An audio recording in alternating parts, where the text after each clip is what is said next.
Dear students, आज हम 2025 का सेट 1 कर रहे हैं जिसका कोड है 822BV। इसके बहुविकल्पी प्रश्नों को हम हल करेंगे।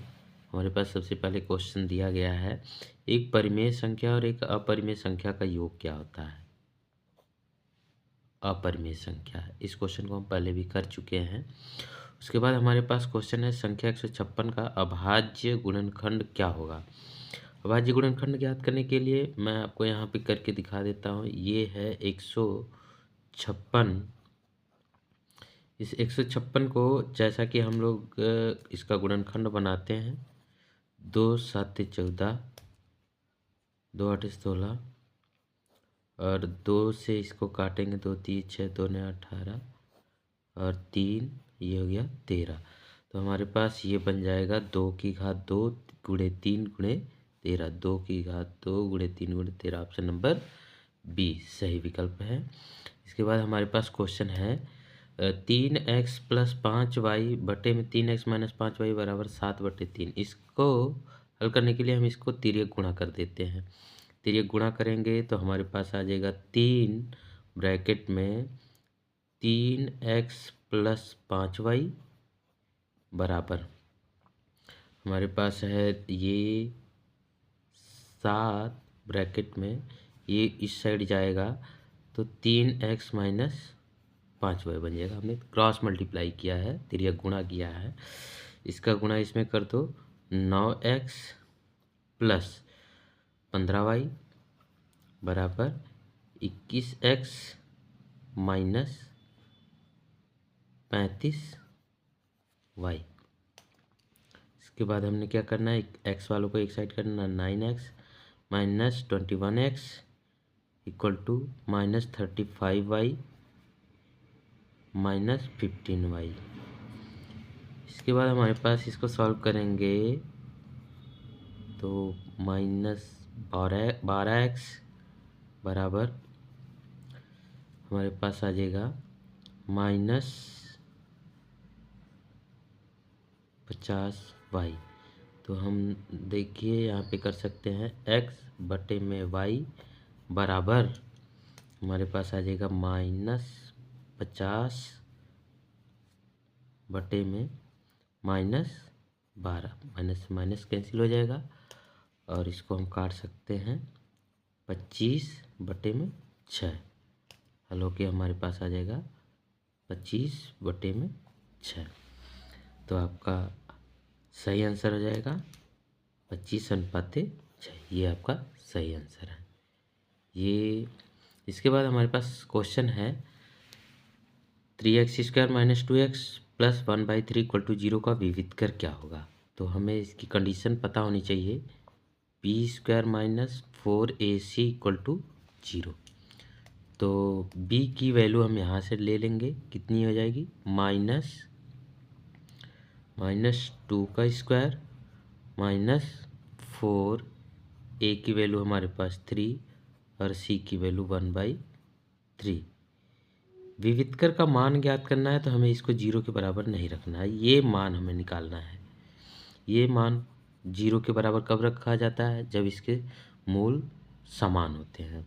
और विविधकर का मान निकालना है तो b² - 4ac की वैल्यू निकाल के रख देनी है। ये 3 3 से कट जाएगा, -2 का स्क्वायर मतलब 4 -4 बराबर 0। तो सही आंसर आपका आ जाएगा 0। नेक्स्ट क्वेश्चन हमारे पास है, लिखा है कि ये सारणी दी हुई है, इस सारणी में लिखा है माध्य क्या होगा। इसका माध्य निकालने के लिए हम क्या करेंगे, सबसे पहले एक टेबल बनाएंगे। इस टेबल में हम क्या कर रहे हैं, देखिए हमने किया हुआ है, पहले क्लास इंटरवल बनाएंगे। क्लास इंटरवल में 2 से 4, 4 से 6, 6 से 8, 8 से 10, 10 से 12 हमने क्लास इंटरवल किया हुआ है। इसकी बारंबारता दी गई है। ये xi निकाला जाता है कैसे, मैंने पहले भी बताया है कि इन दोनों को जोड़ के उसका आधा कर दिया जाता है, दोनों को जोड़ के आधा किया, दोनों को जोड़ के आधा किया। इसके बाद ये xi निकल गया। इसके बाद fi xi का गुणा करके इस वाले कॉलम में भर देंगे। 2 3 6, 4 5 20, 7 7 49, 3 9 27, 11 चौक 44। इनको हमने जोड़ दिया, 146 आया, इनको जोड़ दिया 20 आया। जैसा कि आप लोगों को पता है, माध्य निकालने के लिए सिग्मा एक्स बार निकालने के लिए हम फार्मूला ये वाला लगाते हैं, sigma F I X I बटे में सिग्मा एफ आई, ये फार्मूला लगता है। मैं क्लियर यहाँ पे दिखा देता हूँ। X bar equal to sigma F I X I बटे में सिग्मा एफ आई, ये फार्मूला माध्य निकालने के लिए हमने ये प्रत्यक्ष विधि का यूज किया है और ये मान रख के हमने हल किया। 7.3 हमारा आंसर आ जाएगा। तो इसका विकल्प डी सही आंसर होगा, विकल्प डी 7.3। इसके बाद हमारे पास क्वेश्चन है, एक त्रिभुज ए बी सी में डी ई समांतर, ये लाइन जो है इसके समांतर है। ए डी का मान दिया हुआ है, डी बी का मान दिया हुआ है, ए ई का मान दिया हुआ है और आपसे ए सी का मान पूछा गया, ये पूरी लंबाई पूछी गई है। तो हम इसमें थेल्स प्रमेय लगा देंगे। थेल्स प्रमेय आपने पढ़ा ही होगा। जब किसी त्रिभुज में एक भुजा के समांतर एक भुजा के समांतर कोई रेखा खींची जाती है तो अन्य दो भुजाओं को समान अनुपात में विभाजित करती है। मतलब ए डी अपॉन में D B, A D upon में डी बी बराबर ए ई बटे में ई सी, ए ई बटे में ई सी। ए डी का मान है हमारे पास 1.5 बटे में डी बी का मान हमारे पास है 3 बराबर ए, इसका मान है 2 और इसको हम लिख सकते हैं ई सी। तो ये पॉइंट जब हटता है नीचे 10 आ जाएगा, इसको हम इससे काट देंगे, 2 आ जाएगा। इसी का मान हमारे पास आ जाएगा, इसका इसमें मल्टीप्लाई कर दो 4 सेंटीमीटर। तो जब ये हमारे पास 4 सेंटीमीटर आ गया तो ए सी का मान 4 और 2 जोड़ देंगे तो 6 सेंटीमीटर। हमारा ऑप्शन नंबर ए सही विकल्प होगा। इसके बाद हमारे पास क्वेश्चन नंबर है, बिंदुओं 2,3 और 4,1 के बीच की दूरी ज्ञात कीजिए। इसको ज्ञात करने के लिए हम दूरी सूत्र का प्रयोग करेंगे। हमारे पास जगह बनानी पड़ेगी, इसे यहाँ पे बना देता हूँ।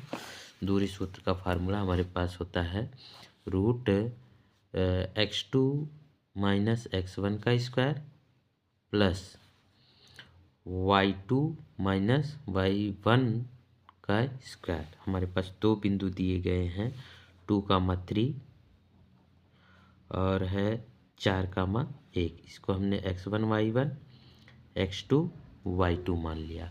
तो वैल्यू पुट करते हैं इसमें हम। हमारे पास है x2 का मान 4 माइनस 2 का वर्ग प्लस y2 का मान हमारे पास है 1 माइनस 3 का वर्ग बराबर हमारे पास क्वेश्चन सॉल्व करना, 4 माइनस 2 करेंगे तो 2 का वर्ग प्लस माइनस 2 का वर्ग। सॉल्व कर देते हैं इसको, 4 प्लस 4 लवकरणी में 8। इसको आप लिख सकते हैं 2 को 2 से मल्टीप्लाई करेंगे तो 8 आ जाएगा। पेयर बन गया 2√2 मात्रक। तो हमारा सही विकल्प हो जाएगा 2√2 मात्रक। 2√2 मात्रक सही विकल्प हो जाएगा। इसके बाद हमारे पास क्वेश्चन है, द्विघात समीकरण इतना के मूल बराबर हैं। जैसा कि हमने पिछले वाले क्वेश्चन में विविधकर निकालना था तो हमने b² minus 4ac equal to 0 रख दिया था, जबकि विविधकर निकालने के लिए b² minus 4ac equal to 0 नहीं रखा जाता है, सिर्फ b² माइनस 4ac का मान निकाल दिया जाता है। और यहाँ पे मूल बराबर हैं तो हम क्या करेंगे, b² माइनस 4ac का मान 0 के बराबर रख देंगे। हमारे पास फार्मूला जब मूल समान होते हैं तो लिखेंगे b² माइनस 4ac बराबर 0। हमारे पास जो क्वेश्चन दिया हुआ है यहाँ पे आप देख रहे हैं कि 3x² minus 12x plus m लिखा हुआ है। तो 3x², मैं क्वेश्चन लिख लेता हूँ, 3x² minus 12x plus m equal to 0 ये दिया हुआ है। तो b की वैल्यू हम यहाँ से -12 का स्क्वायर ले लेते हैं, -4, a की वैल्यू है 3 और c की वैल्यू हमारे पास m इक्वल टू 0। -12 का स्क्वायर 144, -4 दिए 12m इक्वल टू 0। तो -12m इक्वल टू -144, तो m की वैल्यू -144 बटे -12 करेंगे तो कट के आ जाएगा 12। हमारे पास m का मान कितना आ जाएगा 12। तो सही विकल्प हमारा हो जाएगा 12, ये हमारा सही विकल्प आ जाएगा। इसके बाद हमारे पास क्वेश्चन है 15 और 25 का HCF 5 है, तो उनका LCM क्या होगा। देखिए हमारे पास क्वेश्चन है 15 और 25 का LCM दिया हुआ है, तो हमें एक चीज़ पता होनी चाहिए, LCM गुणे HCF बराबर होता है पहली संख्या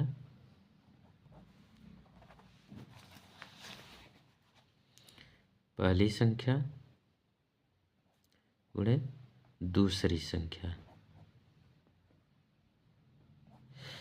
तो हमें क्वेश्चन में दिया हुआ है 15 और 25, पहली संख्या 15 है, दूसरी संख्या 25 है।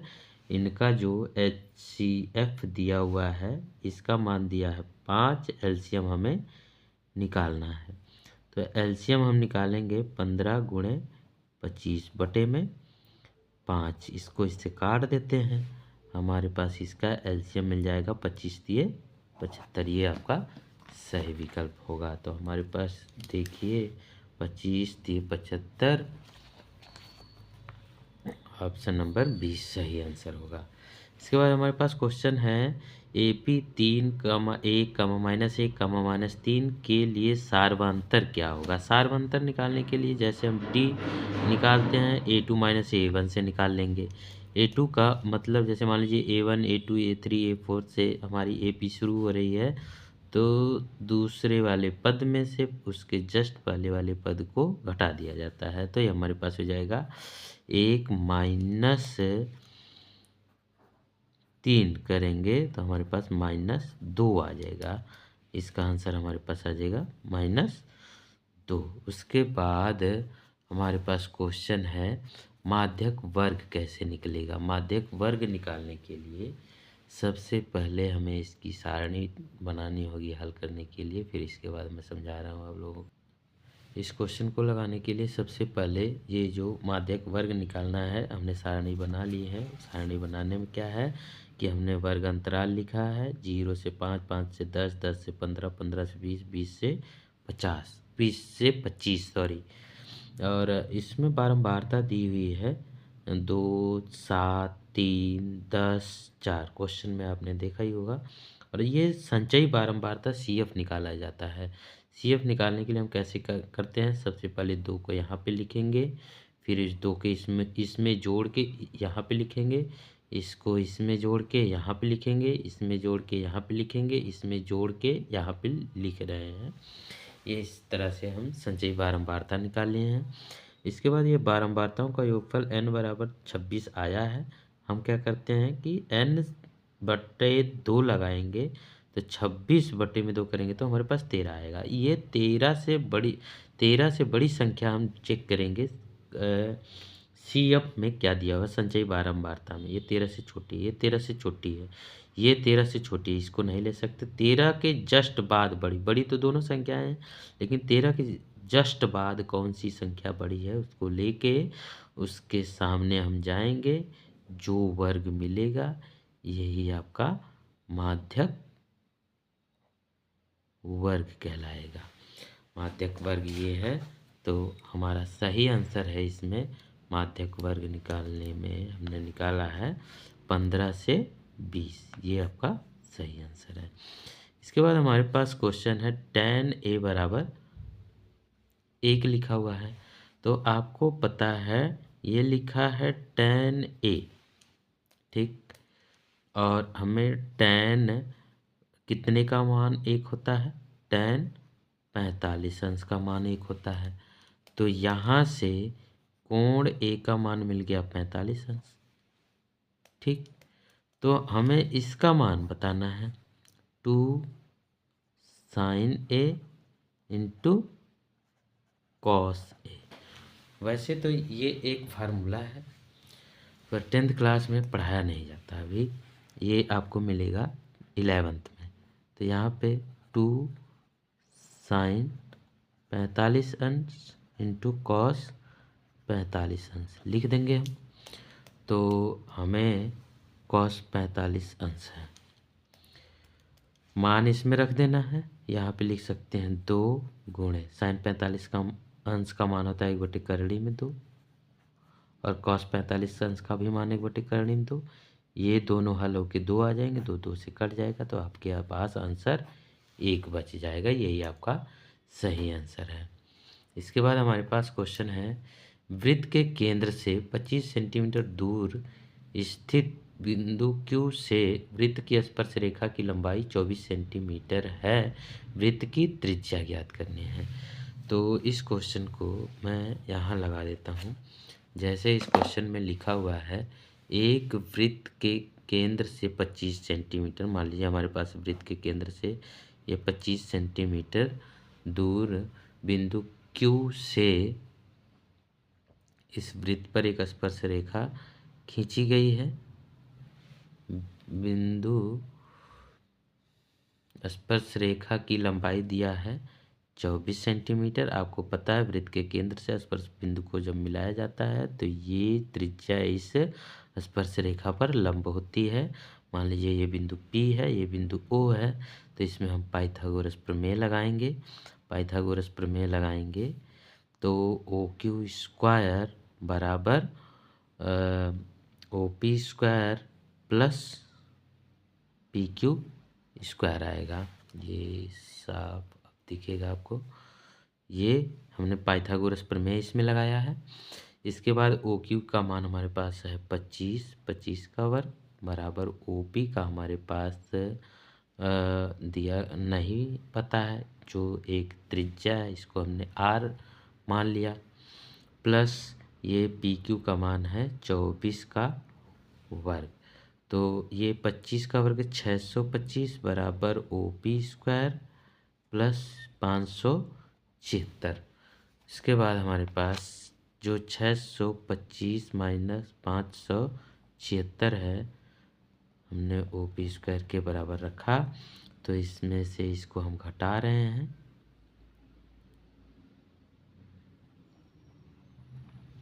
OP square